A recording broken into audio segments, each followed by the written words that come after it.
मनुष्य को अपने जीवन में हर कदम पर आध्यात्म का सहारा लेते रहना चाहिए, ताकि हमको ये एहसास हो कि हमारा जीवन उस परम शक्ति के अनुसार चल रहा है और वो परम शक्ति परमात्मा हमारे अंग संग हैं। तो हम जीवन में जो भी कार्य करेंगे, जहाँ भी कदम बढ़ाएंगे, हमको निराशा और दुखों का सामना नहीं करना पड़ेगा। और वैसे भी मनुष्य का मूल स्वभाव है भक्त होना। भक्ति के तत्व हर मनुष्य के भीतर होते ही हैं।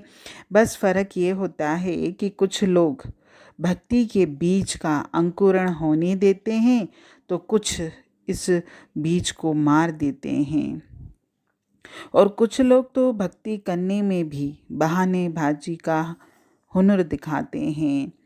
अगर लोगों से कहा जाए कि भाई आप अपने डेली रूटीन में से कुछ समय आध्यात्म को दीजिए, परमपिता परमात्मा के लिए कुछ नियम संकल्प बनाइए, तो उनका हमेशा यही तर्क होता है कि परमात्मा से जुड़ना, मंदिरों में जाना, सत्संगों में आना, तीर्थ स्थानों पर जाना, या उस परमपिता परमात्मा के लिए जो भी कार्य करते हैं हम, पूजा पाठ व्रत उपवास या जो भी दान धर्म जो भी है, तो इसमें ये लोग ये तर्क देंगे कि ये सब कुछ परमात्मा चाहेगा तो ही हो पाएगा। लेकिन अगर संसार के सारे कार्यों में हम जो चाहते हैं वो हम करते हैं, उसके लिए भरपूर प्रयास करते हैं, तो इसमें हमने ये कैसे कह दिया कि परमात्मा अगर चाहेगा कि हम सत्संग आएँ तो हम आएंगे, परमात्मा नहीं चाहेगा तो हम नहीं आएंगे? ये कैसा तर्क है? ये तो सीधे सीधे अपनी बहानेबाजी है और कुछ भी नहीं है। हमारे यहाँ भी जैसे परमात्मा का सत्संग होता है, कई बार उस परमपिता परमात्मा की आज्ञा से आने वाले लोगों को ये बोला जाता है कि आप डेली सत्संग आइए।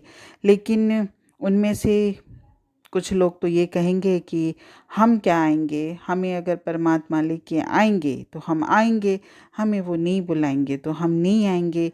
यानी उसकी आड़ में सीधे सीधे आप अपनी शातिरपन को, अपनी चालाकियों को छुपाना चाहते हो। और इस आधे सत्य के पीछे पूरा झूठ खड़ा होता है। इस समय घोर कलयुग चल रहा है और हम लोग महामारी वाले युग के हिस्से हैं। और आजकल के दौर में तो ये कहा जाता है कि जो मनुष्य बदलते समय के अनुसार नहीं चलेंगे वे कहीं खो जाएंगे। लेकिन इससे भी बड़ी बात है, हमेशा इस चीज़ पर ध्यान दीजिएगा कि इस समय, इस घोर पाप से भरे युग में धर्म और आध्यात्म का सहारा अगर हम नहीं लेंगे तो हम तो पूरे ही ख़त्म हो जाएंगे।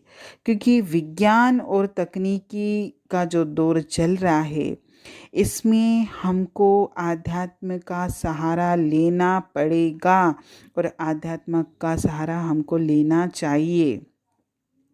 और इस युग में जिसने भी अपने संसारिक कार्यों को करते हुए भी उस परमपिता परमात्मा का हाथ थामा है, उससे जोड़ा है, उसके लिए कुछ नियम संकल्प से समय निकाला है, तो उसके जीवन में आशाएं, खुशियाँ, प्रसन्नता, बहुत कुछ कुदरत इनाम के रूप में उसको देती रहेगी। हरिओम।